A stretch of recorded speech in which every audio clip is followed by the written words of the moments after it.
रहस्यं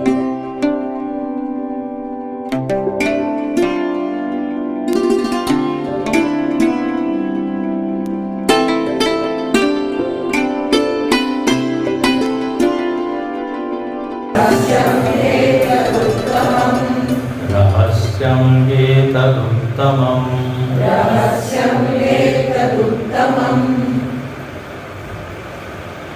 चौथ्या अध्यायाच्या सुरुवातीला भगवंतांनी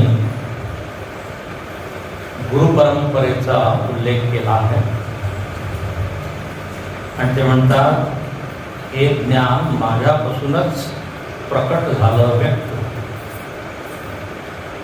ईश्वर सर्वज्ञ आहे, ईश्वर ज्ञानी आहे, म्हणून आदि गुरु तोच होऊ शकतो. काल तुम्हाला मी सांगितलं. ईश्वर आणि जीवामध्ये काय फरक आहे? त्यामुळे जीव अज्ञानग्रस्त आहे, त्याच्यामध्ये अनेक वासना आहे, तो स्वतः बंधनात आहे. जो स्वतः बंधनात आहे तो दुसऱ्याला कसं मुक्त करायला आहे? ज्याला स्वतःला पोहता येत नाही आणि तो गेला वाचवायला. तो हम भी डूबे तुमको भी ले डूबे. उपनिषदामध्ये म्हणलेलं आहे, अंधे नैव नियमाना यथा अंधा. एक अंध व्यक्ती दुसऱ्या अंध व्यक्तीचं काय मार्गदर्शन करत आहे. जीव जो आहे त्याच्यामध्ये अनेक दोष आहेत, कमतरता आहे. तो कधी आदि गुरु होऊ नाही शकत. हे ठीक आहे की प्रवासामध्ये त्याला एक गुरु भेटू शकतो आणि मग तो गुरु त्याचा उद्धार करू शकतो. आणि एकदा त्याचं बंधन सुटलं, तो मुक्त झाला, तर मग दुसऱ्यांना तो मुक्त करू शकतो. मी नेहमी ते उदाहरण दिलेलं आहे, तुम्हाला अनेक वेळा दिलेलं आहे की जर कोणी रस्ता विसरला तर आपण विचारतो की मला जरा वाट सांगा. एकाने सांगितलं, एका गाडीच्या पाठीमागे चला, तुम्ही आपोआप पोचून जाल. पण त्या गाडीच्या पाठीमागे काय दिलं होतं? माझ्या पाठीमागे येऊ नका, मी सुद्धा विसरलेलो आहे. Don't follow me, I am lost. तर गुरु कसा पाहिजे? याला सगळं ज्ञान स्पष्ट पाहिजे. तो स्वतः आनंदी असायला पाहिजे, स्वतः सुखी असायला पाहिजे, तो दुसऱ्याचा दुःख करू. आणि ही योग्यता फक्त देवामध्ये. म्हणून देव इथे म्हणतो की मी हे ज्ञान आधी सूर्यदेवाला दिले. अधिकारी मी पाहिलं की हा योग्य आहे, आणि मग ही परंपरा पुढे वाढत गेली. आणि याप्रमाणे ज्ञान प्रवाहमान एका पिढीने दुसऱ्या पिढीला. हे पण सगळ्या क्षेत्रामध्ये परंपरा असते. संगीतामध्ये सुद्धा आहे, त्याला म्हणतात घराणा. ग्वालियर घराणा, जयपूर घराणा, किराणा घराणा. घराणा म्हणजे एक स्टाईल, शैली, गाण्याची एक पद्धत. मग ती पद्धत आपल्या गुरुकडून ते शिकतात, मग ती आपल्या शिष्याला देतात. आणि त्या शिष्याचं गायन ऐकून लोक म्हणू शकतात की हा या घराण्याचा आहे, कारण ज्या प्रकारे आलाप करत आहे, ज्याप्रमाणे ताण घेत आहे, ज्या प्रकारे परंपरेचं महत्त्व आहे प्रत्येक क्षेत्रामध्ये. तर इथे तर आहेच. शंकराचार्य तर स्पष्ट म्हणतात की हे ज्ञान स्वतंत्रपणे कधी घेऊ नये, वाचून हे ज्ञान कधी मिळणार नाही. वाचून तुम्ही भ्रमित अधिक व्हा. नुसतं पुस्तक विकत घेऊन नाही होत. तुम्हाला आधी म्हणतो ना एक वाक्य मागच्या वेळेस म्हणतो सांगितलं होतं, हिंदीमध्ये एक वाक्य पुस्तक से पुस्तक नहीं बोल सकते, सांगितलं होतं ना. पुस्तक से पुस्तक, पुस्तकाने त्या देवापर्यंत पोहोचू नाही शकत. पुस्तक आणि मी याच्यामध्ये एक व्यक्ती लागते, तिचं नाव आहे गुरु. म्हणून आता शंकराचार्य एवढे मोठे जगद्गुरु, पण त्यांनी सुद्धा आधी गुरु केले गोविंद पादाचार्य. स्वामी विवेकानंद त्यांनी पूर्ण जगाला ज्ञान दिलं, ते सुद्धा आधी शिष्य झाले. तर इथे भगवान कृष्ण संकेत करत आहे, इशारा देत आहे की तुम्ही कोणाकडून शिका. आणि जर आपल्यामध्ये तीव्र इच्छा असेल, प्रामाणिक इच्छा असेल, काल मी सांगितलं भगवंत आपल्याला एक गुरु भेटवून देतो. अनेक वेळा उदाहरण दिलेले आहे, ध्रुव प्रल्हाद यांचे. जंगलामध्ये ध्रुव बाळ ध्रुव गेला आहे. नारद मुनी तिथे आले आणि त्यांनी मंत्र दिला, ओम नमो भगवते वासुदेवाय. कारण त्या ध्रुवाला तर माहीत नव्हतं, तो रागाने निघून गेला. पण काय करायचं, मार्गदर्शन करणार पाहिजे. गुरु त्याला म्हणतात तो मार्ग दाखवतो. एकाला विचारलं तू मार्गदर्शन करू शकतो का, तर तो म्हणाला मी दर्शन तुला देऊ शकतो, मार्ग तुला काढायचा आहे.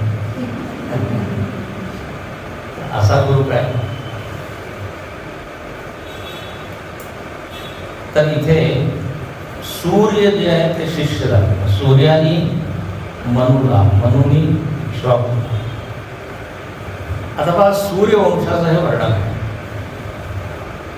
आणि जर तुम्ही रामायण वाचलं किंवा भागवत वाचलं तर त्याच्यामध्ये 2 वंशांचं वर्णन आहे, सूर्यवंश आणि चंद्रवंश.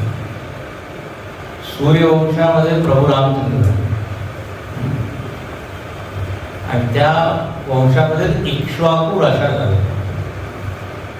वाल्मिकी रामायणामध्ये सुरुवातीलाच आहे, इक्ष्वाकू वंश प्रभव रामो नाम जनेश.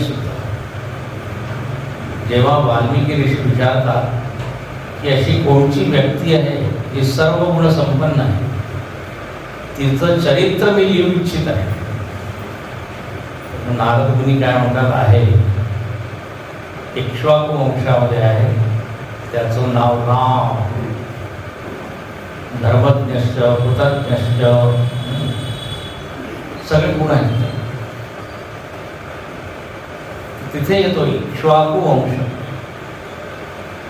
तर असे एकापेक्षा एक मोठे राजा झाले. सूर्यवंशामध्ये फार मोठे राजा झाले. राजा रघु, दिलीप, भगीरथ, अंशुमान, सगर. आणि सगळ्यांमध्ये काही ना काही गुण आहे. भागवत जर तुम्ही वाचलं तुम्हाला काय, रघुवंश महाकाव्य जर वाचलं तर त्याच्यामध्ये पूर्ण वंशाचं वर्णन आहे रघुवंश. तर इथे भगवंताने काही राजांचे नाव आहे. आता इथे एक आपल्याला हे समजतं की हे ज्ञान फक्त साधू संन्यासींना त्यांनीच घेतलं पाहिजे असं नाही. हे सगळे गृहस्थी आहे, म्हणजे प्रापंचिक संसारी लोक. तर जे ॲडमिनिस्ट्रेटर आहे, ज्यांना देश चालवायचा आहे, ज्यांच्या हातात सत्ता आहे, त्यांनी सुद्धा हे ज्ञान मिळवलं पाहिजे.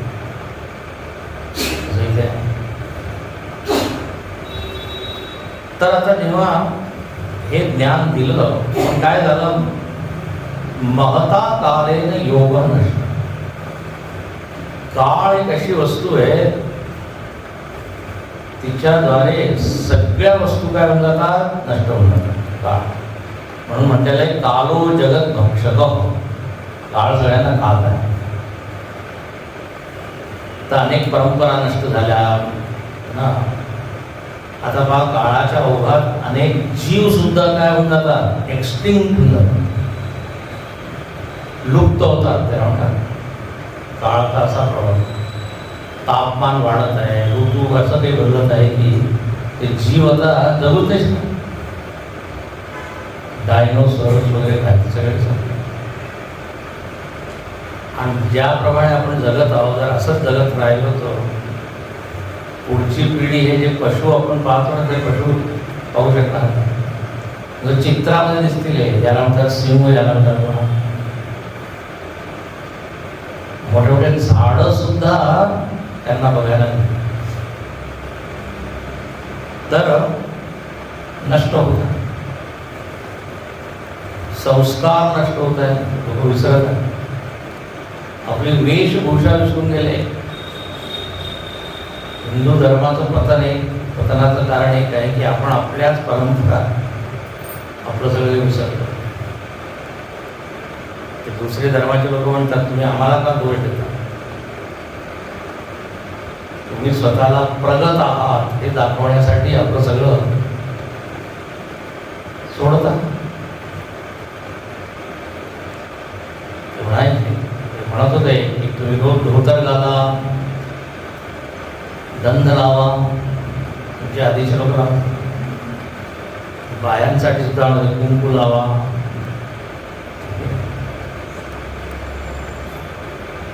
तर विशेष ऑकेजन मध्ये साड्या घालतात,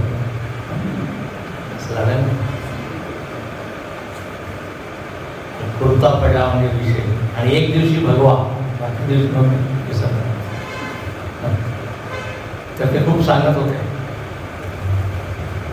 तर आपणच आपल्या पायावर कुऱ्हाड मारत आहे असं काही होतं. विचार केला पाहिजे. दुसरे धर्माचे लोक किती कट्टर असतात, ते सोडत नाही. तुम्ही हसा किंवा काही ते आपलं घालतात तसंच. तर योगो नष्ट पर्यंत महता काल. आता भगवंताला काळजी लागली की जर हे ज्ञान नष्ट होऊन जाईल तर मग पुढचे लोक वंचित होऊन जातील यात. म्हणून स एव अयम मया ते अद्य, अद्य म्हणजे आज मी तुला हे ज्ञान दिलंय. ज्ञान तेच आहे, पुरातन ज्ञान जुनच आहे. घेणारे नवीन नवीन लोक असतात. अर्जुनाला का दिलं तर म्हणे तू माझा भक्त आहे, सखा आहे, काल्यामुळे चर्चा केली आहे. माऊलीने आपल्या ज्ञानेश्वरीमध्ये लिहिलं आहे की भगवंताला अर्जुन किती लाडका आहे. म्हणे हे ज्ञान त्यांनी आपल्या आई वडिलांना सुद्धा कधी दिलं नाही. वसुदेवाला दिलं नाही, देवकीला दिलं नाही, यशोदेला दिलं. आणि हे भागवतामध्ये तुम्ही वाचा, वसुदेव म्हणतात की हा कृष्ण माझा मुलगा आहे, पण मला अजून आत्मज्ञान झालेलं नाही. नारद मुनींना ते म्हणतात त्या कृष्णासाठी माझ्या मनामध्ये वात्सल्य भावच आहे, गुरुभाव कधी येत नाही. सगळे लोक जरी त्याला म्हणतात की कृष्णं वंदे जगद्गुरु, पण माझ्यासाठी कन्हैया आला. तर मुलगा जगद्गुरु असून सुद्धा नाही. मग त्यांना नारद मुनींनी एक गोष्ट सांगितली, नवयोगीश्वर आहे. त्याच्याद्वारे त्यांना ज्ञान झालं वसुदेवा. माऊलीने ते दिले की अर्जुनाबद्दल एक विशेष प्रेम. भक्तो सिमे सखा सहखादते सहमोदते. मित्र कशाला म्हणतात, कोणाला म्हणतात, ज्याच्याबरोबर आपण उठतो, बसतो, खातो, पितो आणि काही दुरावा नाही, काही परकेपणा नाही. मी माझ्याबद्दल जेवढं जाणतो तो सुद्धा माझ्याबद्दल जाणतो, त्याला म्हणतात मित्र. इमिदा स्नेह या धातूने मित्र शब्द होते. इमिदा त्याचा अर्थ होतो स्नेह. स्नेह म्हणजे काय, प्रेम. त्या मिदापासूनच मित्र शब्द होता. तर दोन व्यक्तींमध्ये आपसामध्ये जेव्हा काय एक आपुलकी. तुपाला सुद्धा काय म्हणतात, स्नेह. स्निग्धता शब्द आहे ना, स्निग्धता बोलावाचं. तर देवाला आनंद येतो, तुला मी हे ज्ञान तो सिनेचा. आणि नुसतं असं नाही की तू माझा मित्र आहे, नातेवाईक आहे, हे नाही, तुझ्यामध्ये योग्यता आहे. आणि खरोखर अर्जुनामध्ये योग्यता होती, नाही तर हे ज्ञान दिलं नसतं. कारण ज्ञान सांभाळण्यासाठी योग्यता पाहिजे. तर पात्र नसेल तर काय होईल, ते सगळं ज्ञान वाहून जाईल. पात्र म्हणजे काय, पतनात त्रायते इति पात्र, पतनात त्रायते इति पात्र. ज्याच्यामध्ये वस्तू ठेवल्यानंतर ती वस्तू पडत नाही, सांभाळून ठेवते, त्याला म्हणतात पात्र. तेव्हा संस्कृतमध्ये कोणताही शब्द आहे ना, ते जर तुम्ही फोड केली आणि त्याला ओपन केलं तर एकदम अर्थ फार छान. पात्र हेच काम करते की वस्तूला वाचवतं. तर आता धातूने त्याचा जर अर्थ केला, पतनात राहते.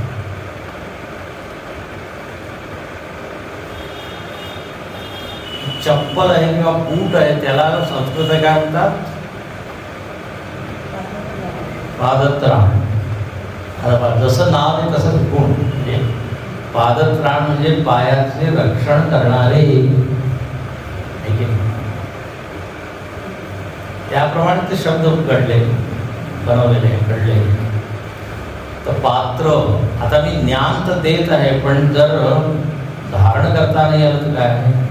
आता पात्र आहे, त्याच्यावर जर भोग असेल तर, भांड आहे त्यात भोग असेल तर, देशे कालेच पात्रेच दान दिलं पाहिजे पात्र. तर ज्ञान सुद्धा त्याला. अर्जुनामध्ये पहा, अर्जुनाने तपश्चर्या केली.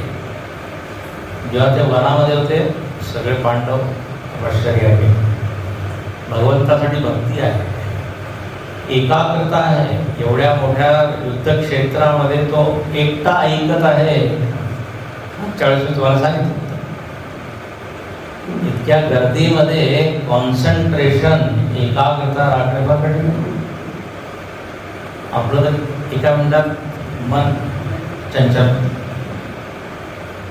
अर्जुन पाहत असेल, दुर्योधनाला पाहत असेल, दुःशासनाला पाहत असेल, सगळे दिसत असतील, पण सगळीकडून मन निवृत्त करून, परावृत्त करून फक्त देवाच्या शब्दाकडे त्याचा लक्ष.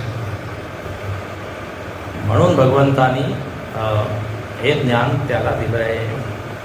रहस्यम उत्तमम, हे उत्तम रहस्य म्हणजे. आता जेव्हा अर्जुनाने हे ऐकलं तर अर्जुनाच्या मनामध्ये प्रश्न आला.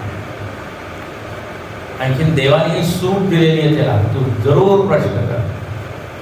परत परत मी प्रत्येक अध्यायामध्ये तुम्हाला सांगितलेलं आहे, प्रश्न करणे हा चांगले लक्षण आहे.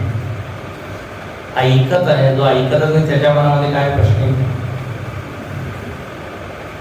एकच प्रश्न आहे की हे प्रवचन केव्हा संपलं. विषयाबद्दल काही प्रश्न येईल, वक्त्याबद्दल प्रश्न येईल. त्याच्याकडे घड्याळ आहे की नाही, घड्याळ चालत आहे की नाही, त्याला माहीत आहे की नाही की इतकी अवस्था बंद करायला. बरेच प्रश्न येतात विषयामध्ये काही लक्ष. तर अर्जुनाने एकदम टू द पॉइंट प्रश्न केला. एकदम त्यांनी ऐकलं की अच्छा, तुम्ही हे ज्ञान सूर्याला दिलं म्हणजे हे कसं. आता जर हा थॉट त्यांनी मिस केला असता, हा विचार त्यांनी ऐकला नसता, प्रश्न आलाच नसता. म्हणून प्रश्न जे प्रवचन चालू आहे त्याच्या संबंधित. अनेक वेळा आम्ही ते प्रश्न उत्तराचे सत्र घेतो, तर त्याच्यावर भलतेच प्रश्न विचारतात. शंकराचार्य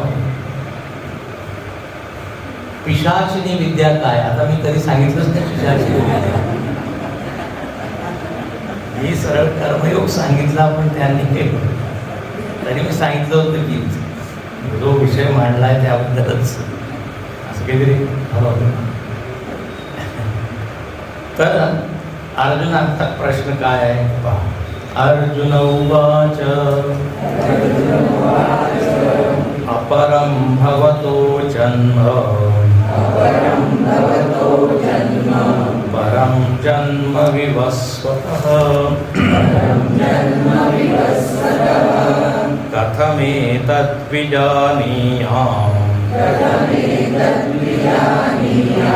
त्वमादौ प्रोक्तवानिति. अर्जुन उवाच अपरं भवतो जन्म परं जन्म विवस्वतः कथमेतद्विजानीयाम् त्वमादौ प्रोक्तवानिति. अर्जुनाने विचारलं की देवा, तुमचा जन्म तर अपरम, अपरम म्हणजे नंतरचा आहे. शंकराचार्य काय अर्थ करतात, अपरम म्हणजे अर्वा, अर्वा म्हणजे अर्वाचीन, अर्वाचीन म्हणजे प्राचीन नाही, आधी नाही, आत्ताचा आहे, अलीकडचा आहे. समर्थ रामदास स्वामी सुद्धा दासबोधामध्ये अनेक शब्द, अनेक वेळा अलीकडे असं शिकतात. अलीकडचे लोक असं करत आहे म्हणजे आत्ता. तर तुमचा जन्म, अर्जुन म्हणतो, मला माहीत आहे, वसुदेव गृहे, वसुदेवाच्या घरी तुमचा जन्म झाला आहे. कोणत्या युगामध्ये? द्वापर युगामध्ये.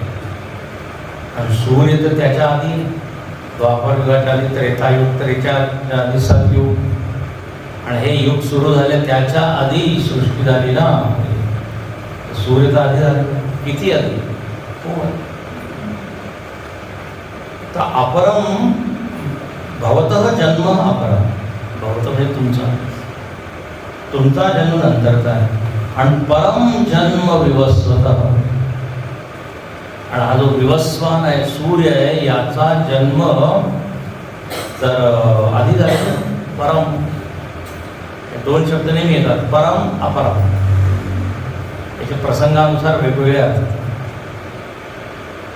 परम म्हणजे श्रेष्ठ एक असतं, अपरम म्हणजे कनिष्ठ असंही अर्थ. पराविद्या परम ज्ञान, अपरम ज्ञान. तर इथे परम आणि अपरमचा अर्थ आहे आधी आणि नंतर. विवस्व, आता पहा, आपण जे हे घेतो ना काय संकल्प, त्याच्यामध्ये विवस्वानाचं नाव येतं. शुभे शोभने मुहूर्ते अद्य ब्रह्मण द्वितीय परार्धे श्वेतवरा कल्पे वैवस्वत मन्वंतरे. तर विवस्वान सुद्धा काय मनु आहे, सूर्य.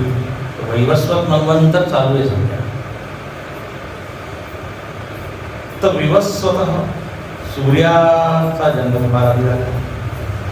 कथम एतद् विजानीयाम्, विजानीय म्हणजे कसं मी समजू शकतो, हे मला कसं कळेल, असं की तुम्ही हे ज्ञान त्वम आदौ प्रोक्तवान. आदौ म्हणजे आधी, प्रोक्तवान म्हणजे सांगितलं. हे मला कसं कळेल, कसं समजेल. कथम एतद् विजानीयाम् म्हणजे आता इथे काय थोडं त्याच्या मनावर एक आश्चर्य आहे, पण तो जाणू इच्छित आहे की हे मला जरा तर्काने समजवा, युक्तीने समजवा. म्हणजे अशा पद्धतीने समजा की तुमचं वाक्य खरं आहे, याच्यावर माझा काय विश्वास होतो. हे बघ, एक आहे श्रद्धा. ठीक आहे, तुम्ही आधी दिलं, आम्ही मानलो. पण आता जर कोणी वाद करणारा असेल तर तो म्हणेल की हे कसं काय, तुमचा जन्म तर आत्ता झालेला. आता इथे भगवान शंकराचार्यांनी एकदम फार छान म्हणे, आजकालचे जे लोक आहेत त्यांना तुम्ही असं हे सांगितलं की सूर्याला कृष्णाने ज्ञान दिलं, तर प्रश्न विचारेल की नाही तो. जे लोक फार तार्किक आहे, बुद्धिवादी आहे, त्यांच्या मनात हा प्रश्न येईलच. इथे शंकराचार्य म्हणतात की बहुतेक अर्जुनाला हे माहीत होतं की पुढे लोक हा प्रश्न करतील, म्हणून मीच करून देतो. आणि कोण लोक करतील तर इथे शंकराचार्य सांगतात की या वासुदेवे अनीश्वर असर्वज्ञ आशंका मूर्खाणां ताम परिहरन. मूढ लोकांना हा प्रश्न जरूर येईल. कृष्णाने हे कसं काय सांगितलं का? कारण ते कृष्णाला ईश्वर मानत नाही. त्याच्यात अनीश्वर असर्वज्ञ. कृष्णाला काय म्हणतात जास्तीत जास्त म्हणे महापुरुष होता, एक दिव्य पुरुष, पण तो देव आहे असं नका म्हणू. आजही लोक म्हणतात रामाला देव नाही म्हणत, देव नाही म्हणत, म्हणजे आदर्श पुरुष आहे. त्यांची श्रद्धा जी आहे तेवढी बलवती नाही आहे. इथे देवाला रामाला देव, कृष्णाला देव. तर निश्चितच आता जर कृष्णाला रामाला मी जर मनुष्य मानलं तर हे प्रश्न येतीलच, साहजिकच. कारण हे सगळे कामं कसे आहे, दिव्य काम आहे, म्हणजे अलौकिक आहे, मनुष्य करूच नाही शकत. आता कोणी हनुमान चालिसा वाचली, सूर्याला त्यांनी गिळलं, सहज काय चौपाई लील्यो भानु सुरू करावं लागेल. जय हनुमान जुग सहस्र योजन पर भानु लील्यो ताल मधुर फल जाना. एखादं भाषण ऐकत होतो तेव्हा त्याची बिलकुल आस्था नाही आहे आपल्या सगळ्या ग्रंथांना. तो म्हणे काय हिंदू लोक काय वाटते ते जे मनात करते ते.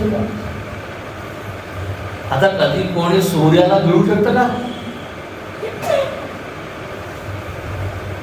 मारुतीचा वर्णन म्हणे एक बंदर, एक वानर कसं काय करू शकतं. आता हा प्रश्न येईल तर त्याला एक सामान्य तुम्ही जीव मानता.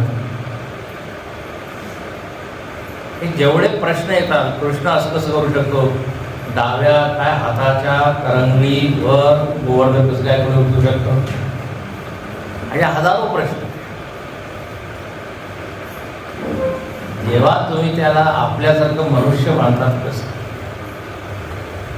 तर अर्जुनाला असं माहीत होतं बहुतेक की लोक प्रश्न करतील की अरे तू हे ज्ञान आधी कसं काय दिलं,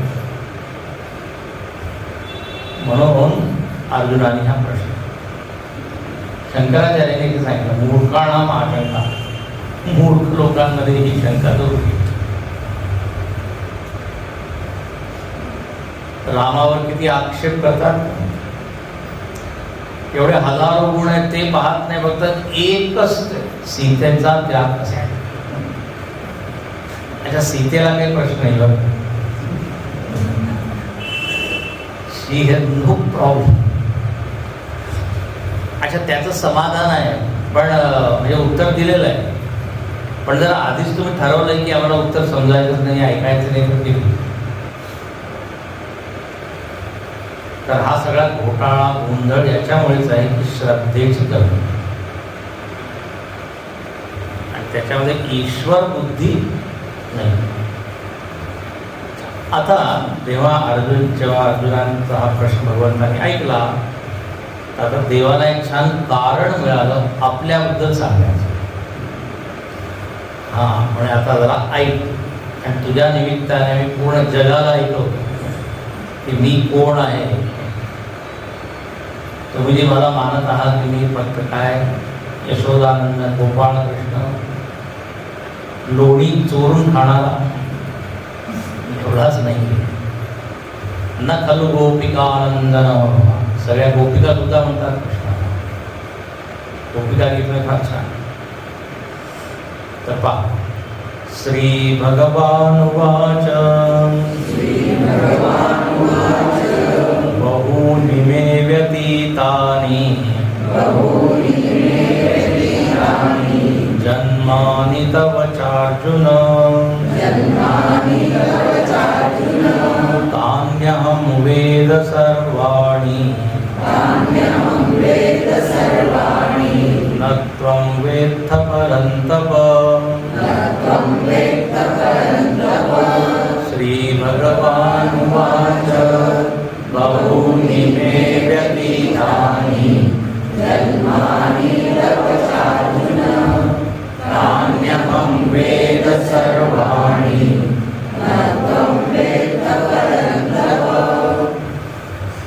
अरे अर्जुना जरा ऐक, देव इथे म्हणत आहे की पहा, तुला वाटत आहे की माझा हा जो आत्ताचा जन्म आहे तोच पहिला जन्म आहे आणि म्हणून तुझ्या मनामध्ये ही शंका आली.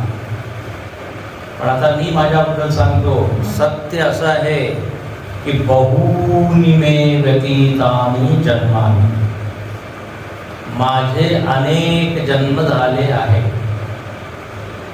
आता बहुनी शब्द छान आहे, पण बहु म्हणजेच काय, अनेक. आणि आता अनेकाचं अनेक वचन, बहु बहुनी बहुनी, एक वचन द्विवचन बहुवचन असतं की नाही. पत्रम पत्रे पत्राणी, पुष्पम पुष्पे पुष्पाणी, त्यामुळे बहु बहुनी बहुनी. बहु म्हणजे अनेक, अनेक नाही अनेक म्हणजे खूप मोजू नाही शकत. बहु हिंदीमध्ये बहुचा अर्थ वेगळा असतो, सून. आणि अनेक वचनाला हिंदीमध्ये म्हणतात बहुवचन, एक वचन द्विवचन बहुवचन. एकाला विचारलं तुला माहिती आहे का बहुवचन, ऐकलंय का कधी बहुवचन? म्हणे अजून माझ्या मुलाचं लग्न झालंच नाही, सून आली नाही, बहु आई नाही, बहुवचन सुद्धा अनेक वचन. तर बहु बहुनी खूप माझे जन्म झालेले आहेत. अर्जुनाला एकदम आश्चर्य झाले, अरे मला तर वाटत आताच एकच पहिला जन्म. आणखीन कृष्ण म्हणतो फक्त माझेच नाही, तवच अर्जुन तुझे सुद्धा झालेले आहे, तवच. अर्जुन विचार करू लागला, मला काही आठवत नाही. आता आपली सुद्धा अशीच गत आहे ना, आपल्याला सगळ्यांना म्हणजे आपल्या सगळ्यांचे जन्म झालेले आहे पण माहीत नाही. आपणही म्हणू शकतो बहुनी मे व्यतीता, पण देवामध्ये आपल्यामध्ये फरक आहे की देवाला माहीत आहे कोण कोण केलं. म्हणून पुढच्या ओळीत जीवाचे अनेक जन्म होतात, ईश्वराचे सुद्धा अनेक जन्म होतात. पण म्हणजे आम्हाला तर आठवत नाही, तर हाच तर फरक आहे ना. तान्यहं वेद सर्वाणि, तानि तानि म्हणजे जन्मानि, तानि अहं वेद सर्वाणि तानि जन्मानि अहं वेद. त्या सगळ्या जन्मांना मी जाणतो. जानिषे अहं जानामि. अच्छा, अन्नत्वं वेत्थ, पण तू जाणत नाही, तुला माहीत नाही. जीव आणि ईश्वरामध्ये इथे स्पष्ट फरक आहे. एक अल्पज्ञ आहे, एक सर्वज्ञ आहे. आता दोन तीन मुद्दे. एक तर मुद्दा असा की भगवद्गीता हे सांगते की आपले अनेक जन्म होतात झालेले आहेत, म्हणजे पुनर्जन्माला भगवंत मान्यता देतात. पुनर्जन्म, पूर्वजन्म. मग आपल्या हिंदू धर्माच्या सगळ्या शास्त्रामध्ये पुनर्जन्म अगदी सहज आपण बोलतो, पुढच्या जन्मी पाहू, मागच्या जन्मी असं झालं. म्हणजेच न कळत सगळेजण मानतात की हाच जन्म पहिला शेवटचा नाही. आपल्या रक्तामध्ये, आपल्या सिस्टममध्ये हा थॉट असा भिनलेला.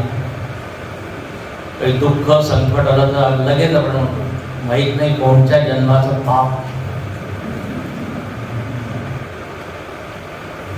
म्हणजे विश्वास आहे की आधी काहीतरी केलं असेल हे जन्म.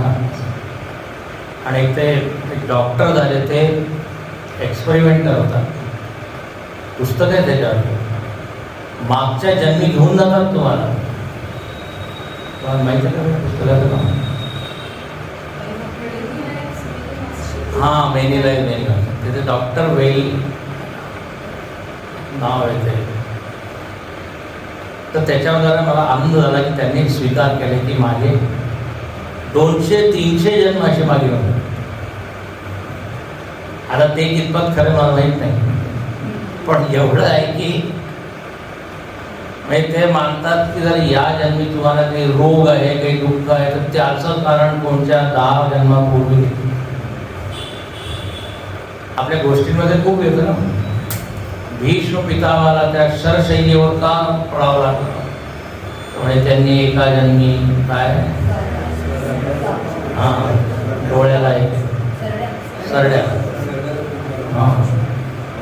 तर प्रत्येकाचं ते कारण शोधतात. तर बहुनी म्हणजे जे देवाने सांगितलं सत्य, पण फक्त आपण काय आपल्याला आठवत नाही म्हणून हे सत्य हे स्वीकारण्यात जरा कठीण होतं. लोक लगेच म्हणतात जर आमचा जन्म झाला आहे आधी तर आम्हाला आठवत का नाही, आठवत नाही म्हणजे आमचा जन्म झाला का नव्हता. अनेक वेळा सांगितलं नाही याच्यासाठी, म्हणजे हा तर्क चुकीचा आहे. आम्हाला आठवत नाही म्हणून झालाच नाही असं काय. अनेक गोष्टी आपल्याला आठवत नाही पण आपल्याला अनुभव झालेला असतो. आता काल प्रवचनामध्ये काय सांगितलं आठवतं का नाही, याचा अर्थ काल तुम्ही नव्हता. स्वामी इतके आम्ही आलो होतो काय नाही, पण आठवत नाहीये ना. तर्क तुम्ही काय देताय, आठवत नाही म्हणजे ॲबसेंट. 10 दिवसापूर्वी कोणती भाजी खाल्ली आठवतं का, म्हणजे नाही खाल्ली. तर स्मृती प्रमाण नाही, स्मृतीला प्रमाण नाही म्हणतात. प्रमाण म्हणजे साधन, ज्ञानाचं साधन. स्मृती असेल तर झालं असेल. आता अनेक लोकांना रोगच होतात ना विस्मृती. काही आपल्या मुलाला ओळखत नाही, बायकोला ओळखत नाही, काही नावच विसरून जातात त्या बायको. तो आहे ना तो पुरुष म्हणून बेबी आणि हनी आणि स्वीटी आणि सगळ्या नावाने त्या बायकोला हात मारत आहे. त्या मित्रांसाठी एवढं प्रेम माता म्हणायची, खरं असं नाव विसरलो म्हणून हे सगळे सर्व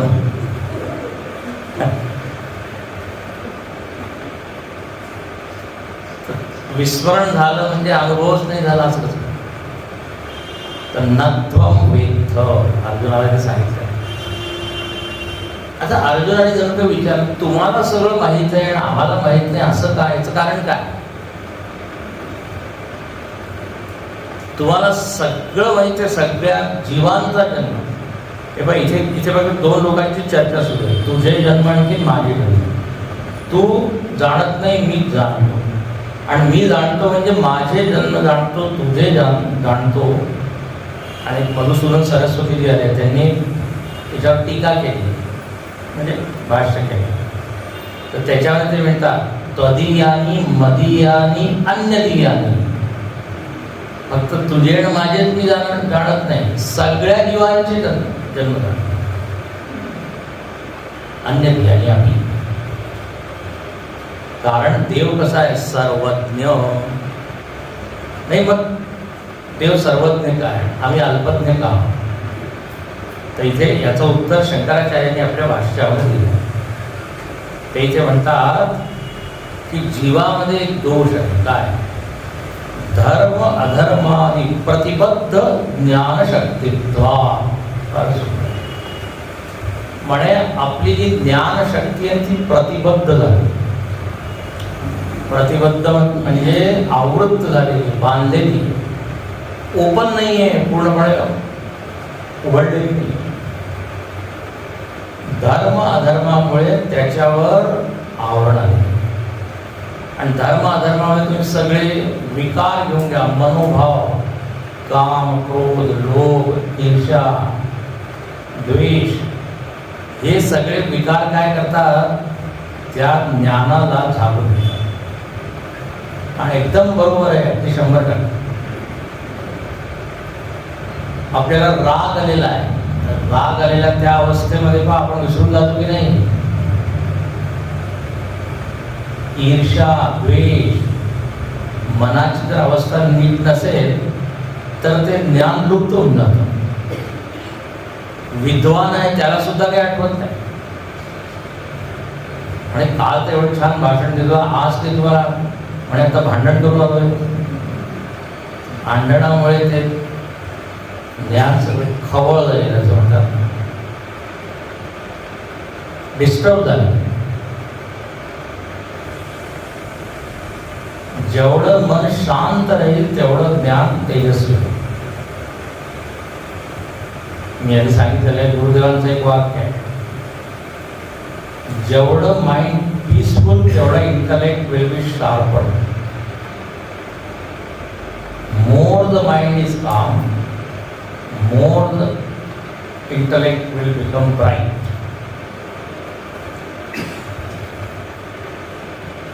तर म्हणून इथे म्हणतात की प्रतिबद्ध झालेलं आहे, सगळ्यांमध्ये ज्ञान ग्रहण करण्याचं सामर्थ्य आहे, ज्ञान प्राप्त करण्याचं सामर्थ्य आहे, आठवण्याचं सामर्थ्य आहे. आपल्याला देवाने जी स्मृती दिलेली आहे, जबरदस्त दिली. बघ किती याच्यामध्ये डेटा आपण फीड करतो आणि तरी आपलं बुद्धी मेमरी फुल होत नाही. म्हणजे आपण आठवू शकतो, पण अडचण काय म्हणे, हेच विकार वगैरे काय करतात. जसं सूर्यामध्ये प्रकाश आहे, पण ढग वगैरे आले की प्रकाश आवृत्त. धर्म अधर्म आदी प्रतिबद्ध. अच्छा, देवाबद्दल काय हे म्हणतो शंकराचार्य म्हणतात, अहम पुनः नित्य शुद्ध बुद्ध मुक्त स्वभावत्वात् अनावरण ज्ञानशक्ती. म्हणे मी तर कसा आहे, नित्य बुद्ध आहे आणि आपण नित्यबद्ध आहोत. तो नित्य बुद्ध आहे, नित्य शुद्ध आहे, कधी अशुद्ध होत नाही. म्हणून त्याचं ज्ञान तेजस्वी आहे. म्हणून जर आपलं ज्ञान तेजस्वी करायचं असेल तर त्याचं ध्यान करावं. ओम भूर्भुवस्वः तस्य वितुर्वरेण्यं भर्गो देवस्य धीमहि धियो यो न प्रचोदयात्. त्याच्यामध्ये हीच मागणी केली की आमच्या बुद्धीला तू चांगल्या दिशेकडे प्रेरित कर. तू पूर्ण जगाचा कोण आहे, प्रकाशक आहे, त्रिलोकाचा, त्रिभुवनाचा. तर हा फरक आहे. म्हणून मी सर्वज्ञ आणि तुला अल्पज्ञ, तुला माहीत नाही. तर इथे झालं, सुरुवात केली. इथे भगवंतानी स्वतःबद्दल सांगितलं की हा जन्म माझा पहिला जन्म. आता किती अवतार झालेले देवाचे बोलू नाही शकत. भागवतामध्ये आलेलं आहे की तुम्ही एक वेळेस पृथ्वीवर किती मातीचे कण आहेत ते मोजू शकता, पण अवतार किती झाले हे मोजू शकता. हे आपण 10-20 अवतार मानतो, एवढेच नाही. कोणकोणत्या रूपात कुठे कुठे त्यांनी अवतार घेतला आहे. तर व्यतीत आहे, बघून अच्छा, जीवाचे सुद्धा अनेक जन्म झालेले आहेत. अनेक जन्म संप्राप्त कर्मबंध विधाने. आता आपण वाचलं, आत्मज्ञान प्रदाने तस्मै श्री गुरवे. गीतेवर सुद्धा 6व्या अध्याय भगवंत म्हणतात, अनेक जन्म संसिद्ध. अनेक जन्मामध्ये थोडं थोडं थोडं आपली प्रगती होते आणि मग शेवटचा जन्म असतो, त्या जन्मामध्ये आपल्याला ज्ञान होतं. असं समजा, ज्या जन्मामध्ये आत्मज्ञान झालं तो जन्म शेवटचा, किंवा उलट करा, शेवटच्या जन्मामध्ये ज्ञान होतं. पण त्याच्यासाठी फार मोठी काय लांब प्रवास आपण केला. त्याच्यावर अनेक जन्मानंतर सिद्ध होतो माणूस. तर याप्रमाणे पुनर्जन्म. आता इथे एक विनोद आधी सांगितलेला आहे. या श्लोकामध्ये एक विनोद आहे. विनोद असा आहे की इथे जन्माची चर्चा सुरू आहे ना, तुझा जन्म झालाय, माझा जन्म झालाय. तर भगवंत अर्जुनाला म्हणतात तुझी डेट ऑफ बर्थ मला माहीत आहे. त्याचा उल्लेख इथे केलेला आहे. जरा शोधून काढा कुठे आहे. तर काय तुम्ही म्हणतात जन्म कुठे? जन्मानि तव 4 जून 4 जून. आता हे नुसतं गमतीसाठी बरं का, तुम्ही याला अगदी नोट नका करू की 4 जून. आणि देव म्हणतो माझी तिथी तरी सांगू शकत, पण महिना सांगतो. मे महिन्यात माझा जन्म झाला. बहुनी मे. माझा मे महिन्यात तुझा जून. बहुनी मे जन्मा. आता जेव्हा देवाने असं सांगितलं, आता अर्जुनाची उत्सुकता अजून वाढली. तेव्हा तुम्ही जन्म घेतलेले एवढे जन्म झाले का तुमच्या? आता पुढच्या श्लोकामध्ये जन्माची प्रक्रिया सांगत आहे की मी जन्म कसा घेतो. फार महत्वाचा हा श्लोक. देवाचा जन्म कसा. तर इथे शंकराचार्य प्रश्न करतात. कथम, हा अर्जुनाचाच प्रश्न आहे. कथम तर्हि तव नित्य ईश्वरस्य धर्म अधर्म अभावे आपली जन्म. अच्छा, तेव्हा जन्माचं कारण काय आहे, जन्माचा हेतू काय आहे? धर्म अधर्म, पाप पुण्य. असं म्हणतात पाप आणि पुण्य जेव्हा सम अनुपातात तेव्हा मनुष्य जन्म. जास्त पाप अधम योनी, अति पुण्य देव योनी, उच्च योनी. म्हणजे जन्मासाठी धर्म अधर्म पाप पुण्य पाहिजे, त्याशिवाय जन्म होत नाही. आणि तुम्ही आत्ताच सांगितलं की तुम्ही तर धर्म अधर्माच्या पलीकडे आहात, तुम्ही तर नित्य शुद्ध बुद्ध आहात. तर मग जन्माचं कारण कसं काय? कळतंय का? जन्म तेव्हा मिळतो जेव्हा काही आपण कर्म केले. वासना आहे, वासनाच्या संगे जन्म घेणे लागेल. वासनेच्या संगे आता तुम्हाला वासनाच नाही आहे, काही इच्छा नाही आहे, काही कर्म नाही आहे, चांगले वाईट, मग तुमचा जन्म कसा आहे ना प्रश्न. तर धर्म अधर्म अभावे आम्ही जन्म हे कसं? इथे उत्तर दिलं देवाने. पहा, अजोपि सन्नव्ययात्मा भूतानां ईश्वरोऽपि सन् प्रकृतिं स्वामधिष्ठाय सम्भवाम्यात्ममायया. अजोऽपि सन्नव्ययात्मा प्रकृतिं स्वामधिष्ठाय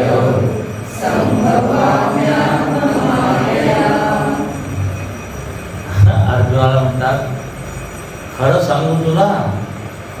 सांगा. खरं असं आहे की माझा कधीच जन्म होत नाही. काय आत्ता पहिल्या श्लोकात सांगितलं बहुनी मे व्यतीतानी, आणि श्लोक पूर्ण होता होता काय म्हणतात? अजोपी, माझा काही जन्म होत नाही. अजन्मा, अज शब्द. पहिलं वाक्य बरोबर आहे किंवा हे वाक्य? म्हणजे अजन्मा आहे की तुमचे अनेक जन्म झाले, काय समजावं? म्हणजे दोन्ही बरोबर आहे. हे कसं काय समजत? तर खरोखर जर पाहिलं तर माझा काही जन्म नाहीये, अजन्म आहे. ठीक आहे. अजोपी, जन्मरहित अपि, मी जन्मरहित आहे. आणि दुसरं म्हणजे मी अव्यय आत्मा आहे.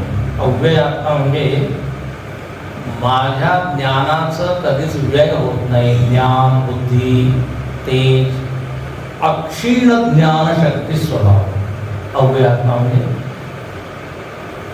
नित्य माझ्यामध्ये ज्ञान आहे, सगळं काही नित्य आहे. तर हे दुसरं स्वतःबद्दल दोन शब्द सांगितले, मी अजन्म आहे, मी अव्यय आत्मा आहे. आणि तिसरं काय म्हणतात, भूतानां ईश्वरोऽपि सन्. मी सगळ्या भूतांचा कोण आहे, ईश्वर आहे. गंमत आहे, जरी मी सगळ्या भूतांचा ईश्वर आहे तरी मी जन्म घेतो आणि खरोखर मी जन्म घेतही नाही. अरे हे कसे वाक्य. ऐका, भूतानां ईश्वर, मी संपूर्ण भूतांचा ईश्वर, शासन. आता मी तुला म्हणतो की पहा, माझा जन्म होता तर मी कसा घेतो, मी जन्म सांगतो. प्रकृतीं स्वाम अधिष्ठाय. प्रकृतीला मी माझ्या अधीन करून, आणि त्या प्रकृती शब्दाचा अर्थ आहे माया. मायेला मी माझ्या अधीन करतो, माझ्या ताब्यात. आणि मग संभवामी आत्ममायया. संभवामी म्हणजे मी जन्म घेतो, प्रकट होतो, व्यक्त होतो. तर जन्माची प्रक्रिया काय सांगितली, मायाच्या द्वारे. जोपर्यंत माया येणार नाही तोपर्यंत जन्म वगैरे होणार. मायेचा आधार पाहिजेच, कारण चैतन्य जे आहे ना ते अजन्म आहे. चैतन्यामध्ये काही आकार नाही, काही नाही.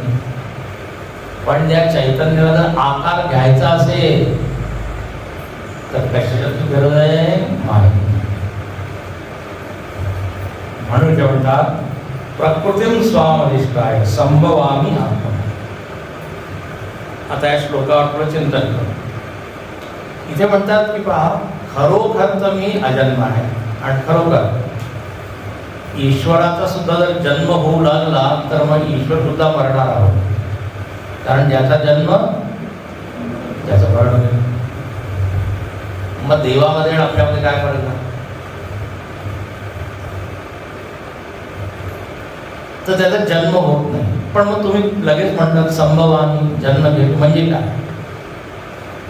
तर म्हणे माझा जो जन्म आहे तो माईक आहे. लक्षात घ्या, हा शब्द माईक आहे. म्हणजे तुम्हाला दिसत आहे की मी जन्म घेत आहे, मी इंद्रियांच्या समोर येत आहे, पण खरोखर जर पाहिलं तर माझा जन्म नाही. तुमच्यासाठी मी स्वतःला उपलब्ध केलाय. तर तुम्हाला असं वाटत असेल की माझा खरोखर जन्म झाला आहे, पण हा जो माईक जन्म आहे त्या जन्मामुळे तुमचा फायदा होत आहे. माईक जन्माच्या लीला आहे ना, चरित्र आहे. आणि त्याच्यामुळे भक्त लोक भक्ती करतात, मनाला शुद्ध करतात. पण याचा अर्थ असा नाही की मी खरोखर जन्म घेतला. पण हे कसं जरा कठीण आहे. माईक शब्दाचा, माईक म्हणजे काय, जे खरं नाही आहे. आपण हे म्हणतो जे दिसतं पण ते तसंच नसतं. माईक. आता बाई एक उदाहरण, आपण रोज सकाळी उठतो आणि जर तुम्ही लवकर उठला तर तुम्हाला सूर्योदय दिसेल. ठीक आहे, सूर्योदय. आणि मग अस्त होतानाही दिसेल.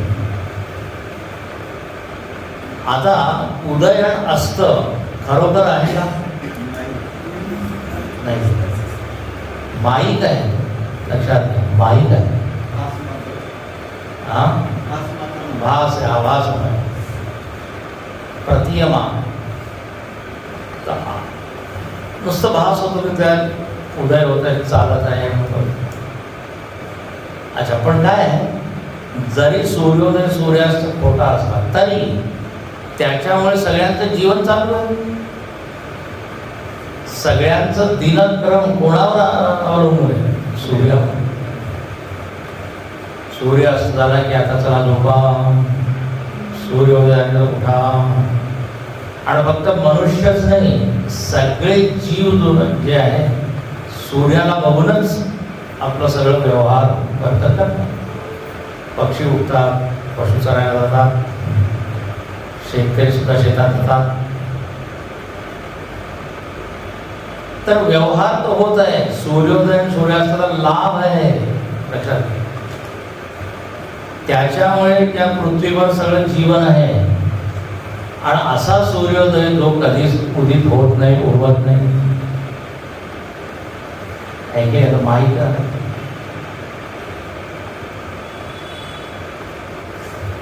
सूर्याला जर विचारलं, सूर्याला सांगितलं तू उद्या लवकर ये किंवा लवकर जाऊ नको, दिवसभर राहा, रात्री जरा लवकर जा. आता थोडे काय असतं दिवस आणि रात्र, मला जरा समजून सांगा. सूर्याच्या दृष्टीने काही दिवस रात्र उदयस्त नाही, तो नित्य प्रकाश स्वरूप आहे. त्याचप्रमाणे देवामध्ये सुद्धा आपल्याला दिसतं की तो रडत आहे, तो चालत आहे, तो खेळत आहे, तो असं करत आहे. भागवतामध्ये सारखं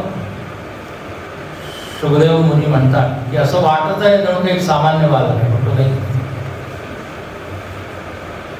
तुळशीदासजी सुद्धा रामायणाने म्हणतात राम असा रडत आहे जणू काही सामान्य पती रडतो. सामान्य पतीपेक्षा सुद्धा जास्त छान. त्याचं रडणं पाहून लोकांना म्हणलं किती दुःख द्या. विरही इव करही विषादा, प्राकृत मानुष इव.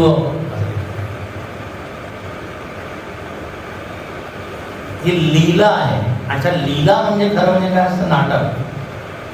थोडं कठोर शब्द म्हणजे एकदम लीला म्हणतो थोडं चांगलं भाव. नाटक म्हणतात अरे काय नाटक करत आहे, डोकंच म्हणतात. खरा म्हणजे दोघांचा अर्थ एकच आहे, पण शब्द जरा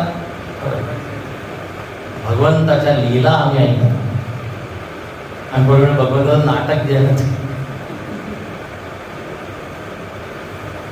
तर स्वदृष्टीने देवाला जन्म मरण नाही, पण आपल्यासाठी तो असं रूप घेतो. म्हणजे शंकराचार्य लिहितात देहवान इव भवामी. असं वाटतं जणू काही तो जन्म घेतो आणि देहवान झाला. म्हणजे बघा आपल्यामध्ये जे दोष आहे ना, ते दोष आपण त्याच्यामध्ये बघू लागतो कशा, पण तसं तो नाहीये. जसं जन्म मरण 3-4 दोष आहे जे आपल्यामध्ये आहेत, ते आपण त्याच्यामध्ये पाहतो. देहवान इव, शरीर खरोखर त्यांनी धारण केलं आणि शरीरामध्ये त्याची आसक्ती आहे जशी आपली, तर हा दोष नाही. दुसरा दोष किंवा दुसरं लक्षण, आपला जो जन्म होतो त्याच्यामध्ये काय होतं, आपण मायेच्या अधीन होतो है ना. पण इथे काय आहे, आता आपण प्रकृती स्वाम आदेशता, मी प्रकृतीला आदेश करतो आणि मग आकार घेतो. आणि आपल्याबद्दल काय, प्रकृती आपल्याला आकार देते. माया म्हणते आता तुम्ही असे कर्म केले तर असं आकार तुम्हाला मिळेल. याबद्दल आपलं काही स्वातंत्र्य आहे का? नाही, चॉईस नाही करू शकत, ऑप्शन नाही, पर्याय. पण देवाकडे पर्याय आहे. निज इच्छा निर्मित तनु, रामानुजन आपल्या इच्छेप्रमाणे त्यांनी काय केलंय आकार. आणि म्हणून पहा, जसं काम करायचं आहे त्याप्रमाणे तो आकार घेतो की नाही. जर तो पराधीन असता तर घेऊ शकत होता का? हिरण्यकश्यपूला मारायचं आहे तर आता तो नरसिंहच मारू शकतो. आता माया म्हणेल नाही, मी जसा आकार तुमचा तसं, तर मग हे काय होणार? गरज कशी त्याप्रमाणे जसं आपण सुद्धा थोड्या प्रमाणामध्ये आपण स्वतंत्र आहोत. वेगवेगळे वेळ धारण करतो की वेगवेगळे प्रसंग असते. लग्नामध्ये वेगळा वेळ, सकाळी जॉगिंगसाठी वेगळा वेळ, शोक सभेमध्ये वेगळा वेळ. तर आपण फक्त वस्त्रच बदलू शकतो, पूर्ण शरीर नाही. पण भगवान तर एक प्रकृतीच्या अधीन आहे, एक प्रकृतीचा स्वामी आहे. म्हणून स्वामी काय म्हणायचे, मायादास आणि मायापती फरक आहे दोघांना. त्यानंतर तिसरा दोष काय की तो देह धारण करतो कर्मामुळे नाही, लक्षात घ्या, इच्छेप्रमाणे. आपल्याला जो शरीर, जे शरीर मिळतं ते कशामुळे, कर्मामुळे. मी 3 आतापर्यंत सांगितले. देह तो धारण करतो पण खरा देह त्याचा नसतो. देहासक्त तो होत नाही, देहाभिमानी होत नाही. दुसरं, आपल्या इच्छेप्रमाणे तो देह धारण करतो, जीव तसं करू शकत नाही. कर्माचं बंधन त्याला नाही आहे, आपल्याला कर्माचं बंधन आहे. जोपर्यंत ते कर्म राहतील तोपर्यंत ते शरीर राहील. आपण शरीराला आपल्या मनाप्रमाणे सोडू नाही शकत.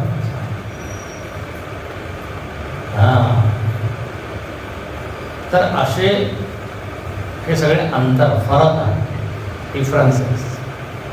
तर प्रकृती स्वावधिष्ठ आहे. म्हणून आत्मन मायया न परमार्थतः लोकवत. अच्छा, म्हणजे मायया, मायेमुळे मी हे आकार घेतो, न परमार्थवत, म्हणजे खरोखर नाही, लोकवत, जसे सामान्य जीवाचे जन्म होतात.